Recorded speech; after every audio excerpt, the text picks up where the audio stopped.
She was the doctor everyone trusted. When sirens screamed outside the hospital, she stayed calm. When families cried, she spoke gently. When lives were hanging by seconds, her hands never shook. Her name was Dr. Emily Carter. In the emergency room, she saved people every day. At home, she learned how to survive.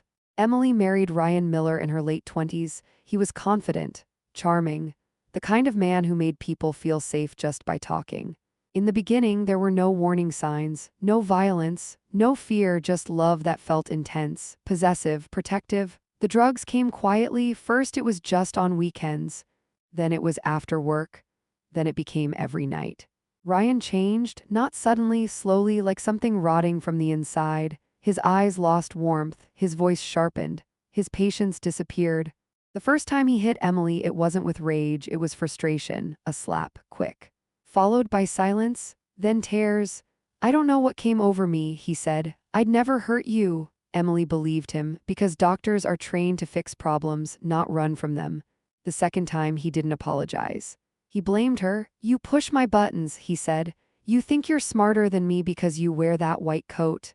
Emily stopped defending herself because defending made him louder. The drugs ruled him now. And drugs don't care who you are married to. At work, Emily stitched wounds. At home, she hid hers. Long sleeves, high collars, careful makeup. Nobody asked, because abuse hides best behind respect. They had children, 3 of them small. Quiet, watching everything. Emily stayed because of them, because leaving felt like failure, because staying felt like sacrifice, until sacrifice turned into slow death. Ryan became unpredictable, sometimes loving, sometimes violent, sometimes terrifyingly calm. That calm scared her the most. One night after he shoved her into a wall, Emily locked herself in the bathroom and called the police. Her hands were shaking. Her voice broke. She told them everything. When the officer arrived, his attitude changed the moment Ryan spoke. They knew each other, old connections, old favors. Ryan smiled. Emily noticed. The officer looked at her photos. Barely, then said something that erased her hope completely. "These things happen in stressful marriages," he said. "You're a doctor, you understand pressure." Pressure. Emily watched the officer leave. Ryan laughed, a slow, confident laugh. "I told you," he said. "No one's going to save you." That night, he broke her rib. Emily stopped calling the police after that, not because she forgave him, but because she learned the truth. The law doesn't protect everyone equally. Years passed, 15 of them. Emily aged faster at home than at work. She became quieter, smaller, invisible. Her children grew up learning what silence sounded like. Ryan's addiction deepened. So did his control. He tracked her phone, questioned her shifts, accused her of cheating, punished her for imagined crimes. One night, standing in the kitchen, Emily looked at her reflection in the window, and for the first time, she didn't recognize herself. She realized something terrifying. Staying wasn't protecting her children, it was teaching them what to accept. That was the moment she decided to leave. Quietly, carefully, without warning, because men like Ryan don't handle rejection, they don't handle freedom. And they never forgive women who escape. If you're still listening, subscribe. Stories like this matter because they happen more often than people admit. Emily didn't know yet that leaving would give her a second chance at life.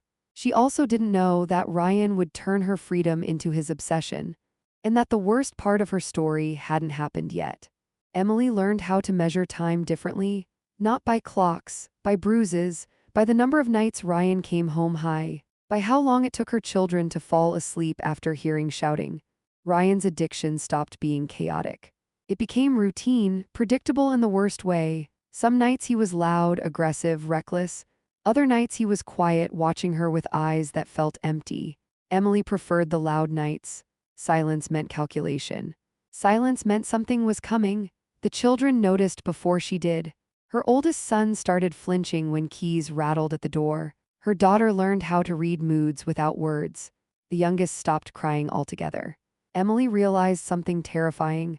Her children were adapting, not healing, adapting. She tried again with the police, not in desperation this time, with documentation, photos, medical notes, dates, times. She went to a different station. A different officer. The result was the same. Ryan's name landed before her words. Connections wrapped around him like armor. One officer said it quietly, almost kindly. "You're a respected doctor, why would you stay?" Emily wanted to scream. "Because leaving isn't an exit when the person you're leaving owns the hallway." That night, Ryan found out. Someone always told him, he never said who, he didn't have to. He waited until the kids were asleep. Then he locked the door. "You trying to ruin me?" he asked calmly. Emily didn't answer. He slapped her anyway, not hard, deliberate, controlled. "This is what happens when you talk," he said. The next day, Emily treated a woman in the ER with injuries that mirrored her own. The woman whispered, "He promised he'd stop." Emily froze. She gave the woman resources, numbers, shelters, encouragement, and then watched her leave back into the same life. That was when Emily understood the most painful truth of all. Being educated doesn't make you immune, being respected doesn't make you safe. Power doesn't come from intelligence, it comes from control. Ryan's drug use escalated, so did his paranoia. He accused Emily of affairs with coworkers, with patients, with strangers. He installed tracking software on her phone. She discovered it by accident. When she confronted him, he smiled. "Trust is for people with nothing to hide," he said. That sentence stayed with her because it wasn't about trust. It was about ownership. Emily started hiding pieces of herself, a small emergency fund, copied documents, photos stored in cloud accounts under false names. She learned how to erase browser history, how to lie convincingly, how to smile when terrified. The children watched her become smaller, quieter, more careful. One evening, her daughter asked a question that broke something inside her. "Mom, is this what marriage is?" Emily hugged her so tightly she almost couldn't breathe. "No," she whispered, but she didn't believe herself yet. Ryan's friends stopped visiting, not because they cared, but because addiction isolates even abusers. Emily became his only audience, his only target, his only mirror. When he was high, he talked about control like it was a philosophy. "People respect strength," he said. "They listen to whoever sounds confident." Emily realized something crucial. Ryan didn't fear consequences, he feared exposure. The idea began forming slowly, dangerously. Leaving wasn't enough, she needed distance. Time. A legal break so clean he couldn't follow. But she couldn't rush. Men like Ryan sensed endings. One mistake could cost her everything, including the children. She waited. Years passed, not quietly, not peacefully, but with endurance that aged her faster than time. Her parents begged her to leave. She lied. Friends drifted away. She withdrew. Ryan's violence became less frequent but more severe. He learned when to stop. How to hurt without leaving obvious marks. That scared her more than bruises ever had. Then one night something changed. Ryan came home high and furious, not drunk, focused. "You think you can leave me," he said. It wasn't a question. Emily's heart pounded. "I see how you look at your life," he continued. "You think you're better than me." Emily stayed silent. Silence had become her shield. He punched the wall beside her head, missed her face on purpose. "That's mercy," he said. She didn't sleep that night. Neither did the children. The next morning, Emily looked at herself in the mirror, and for the first time in 15 years, she didn't see a victim. She saw a woman who had survived long enough to plan. That day at work, she requested a transfer. Different hospital, different city. She told no one at home. She started the paperwork quietly, methodically, like preparing for surgery. Because this was surgery on her own life, she knew leaving would be dangerous. But staying had already proven fatal in slow motion. If you're still listening, subscribe. Some stories don't move fast because survival never does. Emily didn't know yet how she would leave. She only knew this: Ryan was watching, the law wasn't helping, time was running out, and the children were learning lessons she never wanted them to learn. The decision had been made, even if the escape hadn't. And the moment she finally chose herself would be the moment Ryan realized control was slipping. And men like Ryan never let go quietly. Emily didn't leave suddenly, she left the way abused people learn to leave. Quietly, in pieces, one document at a time, one lie at a time, one breath held for too long. She accepted the hospital transfer without celebrating. No relief, no excitement, only fear wrapped in professionalism. A new city, a smaller hospital, less prestige, more anonymity, exactly what she needed. She didn't tell Ryan right away. She waited. She observed him. She learned his cycles better than he knew himself. High days, crash days, days when he barely noticed her. Those days were gold. She packed essentials into bags she hid at work. birth certificates, passports, school records. She memorized account numbers. She practiced conversations in her head, every possible reaction, every possible explosion. The children sensed something was changing, not freedom, tension. Their mother moved differently. She listened harder. She hugged longer. One night, Emily gathered them in the bedroom. Her voice was calm, but her hands shook. "We're going on a trip," she said, "just for a while." Her oldest son looked at her carefully. "Is Dad coming?" he asked. Emily swallowed. "No," she said softly. The word felt illegal, but once spoken, it felt powerful. The night she told Ryan, she chose carefully, not after a fight, not during an argument. She waited for one of his quieter moods. She stood near the door, keys in her pocket. "I got a job transfer," she said. Ryan laughed. "You're not leaving," he said. "I am," she replied. The silence that followed was terrifying, not rage, calculation. "You think paperwork protects you?" he asked calmly. Emily didn't argue. She didn't explain. She left the house with the children that same night. No bags, no goodbye. She drove for hours, didn't stop until dawn. When Ryan realized they were gone, the messages started. First pleading, then blaming, then threatening. He promised to destroy her career, take the kids, make sure no court believed her. Emily filed for divorce the next morning. Emergency protection order, temporary custody. She had evidence now, years of it. This time the system listened, not because it suddenly cared, but because she had removed Ryan's access. Distance changed everything. The divorce dragged on. Ryan tried to delay, intimidate, manipulate, but addiction had weakened him. His connections didn't reach as far outside his territory. Emily won custody, not easily, not without scars, but she won. 15 years ended on paper. Not in her heart, not yet. Life after Ryan felt unreal. Quiet, too quiet. Emily woke up panicking at sounds that never came. The children slept without fear for the first time. They laughed louder, they relaxed. Emily watched them heal slowly. She focused on work, on rebuilding, on becoming a person again. That's when she met Daniel Brooks. He was nothing like Ryan, no drama, no charm, just consistency, patience. Kindness that didn't ask for control in return. Emily didn't trust it at first. She waited for the anger, the possessiveness. It never came. Daniel learned about her past gradually. He didn't push, didn't demand details, he just believed her. That alone felt revolutionary. Years passed, not fast, but peacefully. Emily remarried quietly, no big wedding, just promises made carefully. The children accepted Daniel slowly, then completely. For the first time, Emily felt safe. Ryan watched from a distance. He followed her online, tracked her moves through mutual contacts. He knew she had remarried, and that knowledge poisoned him. He told people she had betrayed him, abandoned him, destroyed their family. In his mind, Emily didn't escape abuse. She committed a crime, choosing happiness without permission. 15 years hadn't taught Ryan how to let go. They had taught him how to wait. One night, he sent a message, just one line. "You think you won?" Emily showed it to Daniel. Daniel told her to block him. She did. She believed distance was enough. She believed survival meant safety. She was wrong, because men like Ryan don't want reconciliation. They want ownership restored. And when they can't control a woman, they try to erase her. If you're still listening, subscribe. Some stories feel calm in the middle, right before everything breaks. Emily didn't know yet that Ryan had started using again. Heavier, wilder, more desperate. She didn't know he had been asking questions.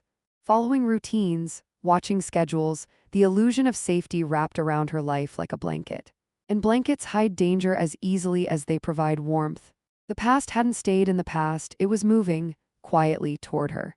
Emily's life had settled into something gentle, not perfect, but predictable. Morning routines, school drop-offs, quiet dinners. Daniel learned her silences, he didn't interrupt them. He treated them like weather, something that passed if you waited. Emily started sleeping through the night. For the first time in years, fear stopped waking her before dawn. That's how danger works. It waits until you finally rest. Ryan had been watching longer than anyone realized.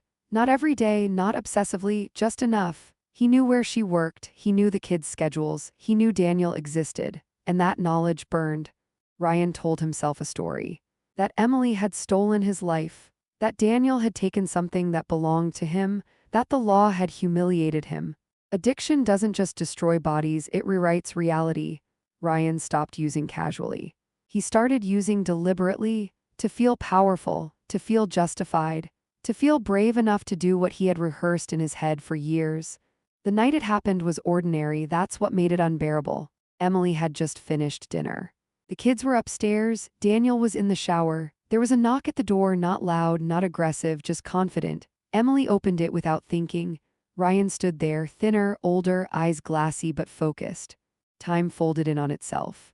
Her body reacted before her mind did. She stepped back. "You shouldn't be here," she said. Ryan smiled. "I just wanted to talk." Daniel heard voices.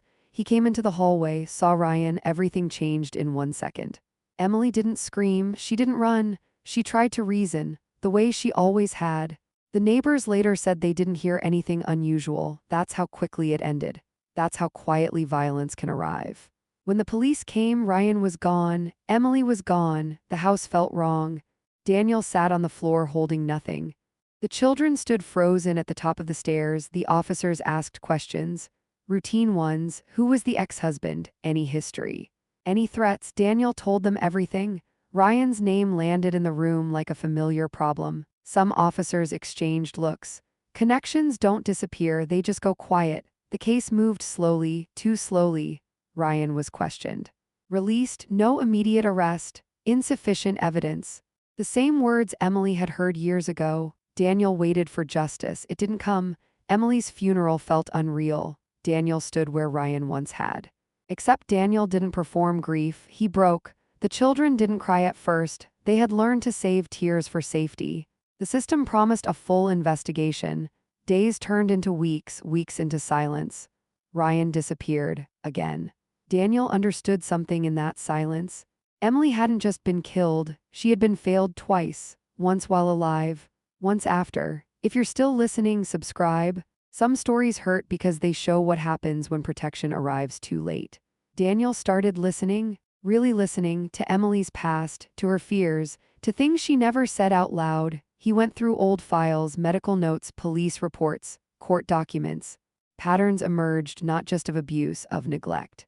Of warnings ignored. Daniel spoke to people, neighbors, old coworkers, friends Emily had lost touch with. Every conversation added weight.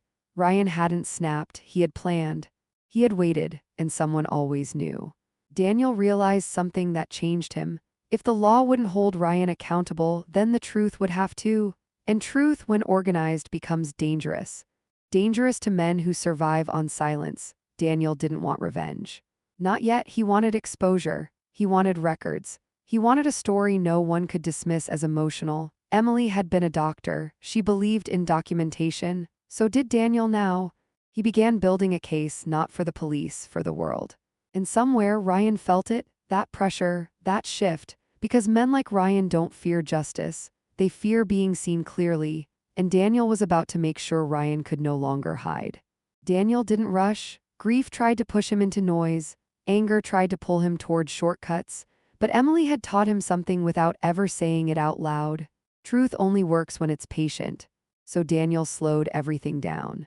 He took leave from work. He created a routine: morning research, afternoon interviews, evenings with the children, nights spent listening not to his thoughts, to Emily's past. He started with paperwork, police reports that said nothing, medical records that said everything, photographs Emily had taken and hidden in plain sight, injuries explained away, dates that lined up too perfectly with Ryan's drug cycles. Daniel noticed something the police had ignored: consistency. Abuse wasn't random. It followed patterns, and patterns leave trails. He requested copies of old 911 calls. Most were dismissed as domestic disputes, but one call stood out. Emily's voice, calm, controlled. Too calm for someone in danger. Doctors learn how to sound calm even when they're breaking. Daniel recognized it immediately. He listened to it again, and again. He heard what others missed: a pause, a breath, the sound of someone else in the room. Daniel contacted a journalist, not a tabloid, not someone hungry for drama, someone known for long investigations. Quiet stories, stories that take time to digest. The journalist listened, didn't interrupt, didn't promise anything. Just asked one question at the end. "Do you have proof this wasn't sudden?" Daniel slid a folder across the table. "More than anyone wanted to see," he said. The journalist took it home, came back 3 days later. "This isn't a crime story," she said. "It's a system story." Daniel nodded. "That's why it matters." While the journalist worked, Daniel kept going. He spoke to officers who had transferred out of Ryan's city. Some were careful. Some were tired. One finally said it out loud. "Everyone knew Ryan was dangerous," he said, "but he knew the right people." Daniel recorded that conversation with permission. He documented timelines, Ryan's relapses, Emily's complaints, police inaction. The day Emily was killed, the gaps were louder than the events themselves. When the first article was published, it didn't accuse Ryan directly. It asked why Emily had been ignored for 15 years. It included quotes, records, facts, and Emily's profession, a doctor who saved lives. A woman the system failed repeatedly. The reaction was slow, then heavy. People recognized the story, not Emily. The pattern, women started speaking up. Doctors, teachers, professionals who had been told to stay quiet to protect reputations. Ryan's name resurfaced, not as a suspect. As a liability, his connections distanced themselves. Quietly, the police reopened internal reviews. Not because they wanted to, because now they had witnesses. Ryan felt the shift. He tried to speak, tried to defend himself. But every statement he made contradicted another record. Daniel didn't respond publicly. He didn't need to. He let the documents speak. Ryan was arrested, not immediately for murder, for obstruction, for violating parole conditions, for things he thought were too small to matter. Small things add up when you've lived carelessly. Daniel visited him once, just once. Ryan looked smaller behind glass, still angry, still convinced he had been wronged. "You ruined my life," Ryan said. Daniel looked at him calmly. "No," he replied. "You documented it yourself." Ryan didn't understand. That was the point. The children asked Daniel why he kept working, why he didn't stop. Daniel answered honestly, "Because silence is how this started." The trial didn't bring closure. Trials rarely do, but they brought exposure, and exposure changes systems. Ryan was convicted not as a monster, as a man who had been allowed too much power for too long. The sentence wasn't dramatic, it was final. And for Daniel, that was enough, because revenge wasn't about pain. It was about preventing repetition. If you're still listening, subscribe. Some stories matter because they show how justice can exist without violence. Daniel took the children home that night. He didn't promise happiness, he promised honesty, and that promise felt stronger than anything else. The story wasn't over. One last act remained, not about Ryan, about meaning. About what survives after loss, and what must be remembered so this story doesn't repeat itself. The courtroom was quiet in a way Daniel had never experienced before. Not tense, not dramatic, just settled, like a place where decisions had already been made and everyone knew it. Ryan stood when his name was called. He didn't look at Daniel, he didn't look at the judge. He stared at the floor as if refusing eye contact could undo years of damage. The charges were read clearly: obstruction, intimidation, violation of protective orders, and finally, responsibility for the events that led to Emily's death. Not wrapped in emotion, not softened by excuses, just facts, records, patterns. The judge spoke carefully. He didn't talk about revenge, he talked about failure. About how systems exist to protect people who ask for help, and what happens when those systems choose comfort over courage. Ryan was sentenced, not in a way that satisfied anger, in a way that ended access, ended influence, ended the ability to rewrite the story ever again. Daniel didn't feel relief. He felt stillness, because the loudest part of grief had already passed. Outside the courthouse, reporters waited. Daniel didn't stop. He didn't owe the world an explanation. Emily had already given hers, through years of documentation, through silence that had been misunderstood, through strength that had been underestimated. Daniel returned home to the children. They asked one question: "Is it over?" Daniel thought for a moment. "The danger is over," he said honestly. "The memory isn't." That night, Daniel gathered Emily's things, not to erase them, to organize them: photos, notes, medical journals, letters she had written and never sent. He found a small notebook tucked into a drawer. Inside were lists, practical ones, school schedules, emergency contacts, and on the last page, one sentence written carefully: "If something happens to me, tell them I tried." Daniel closed the notebook gently. "You did," he whispered, Life didn't transform overnight, healing never does. The children still flinched sometimes, still checked doors twice, still asked questions that had no easy answers. Daniel answered what he could, and when he couldn't, he listened. That alone changed everything. Emily's story didn't disappear after the trial. It moved, quietly, into training sessions, policy reviews, conversations people were finally having out loud. Hospitals added protocols. Police departments revised response guidelines, not because one woman was special, but because her story was familiar. Daniel was asked to speak.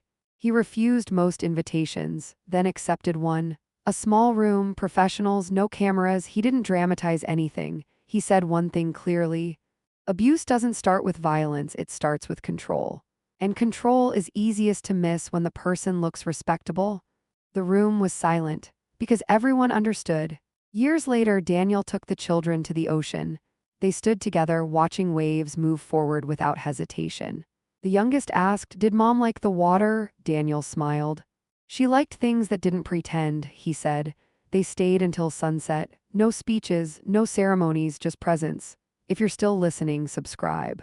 Stories like this don't exist to entertain alone. They exist to change what we notice.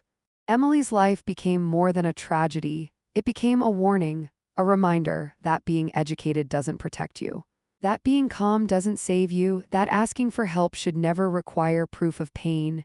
The lesson wasn't about revenge, it was about belief, about listening the first time, about understanding that survival often looks quiet from the outside, and that silence is not consent. Daniel never called what he did revenge, he called it responsibility. Because responsibility doesn't end when someone dies, it begins. This story ends here, not because everything healed, but because the truth was finally carried far enough to matter. If someone listening right now recognizes pieces of their own life in this story, remember this. You don't need permission to protect yourself. You don't need bruises to justify fear, and you don't need to wait 15 years for someone to believe you. Listen early, act early. Because the most dangerous thing about abuse is how long it convinces people to stay quiet. And once the truth is heard, it doesn't disappear again.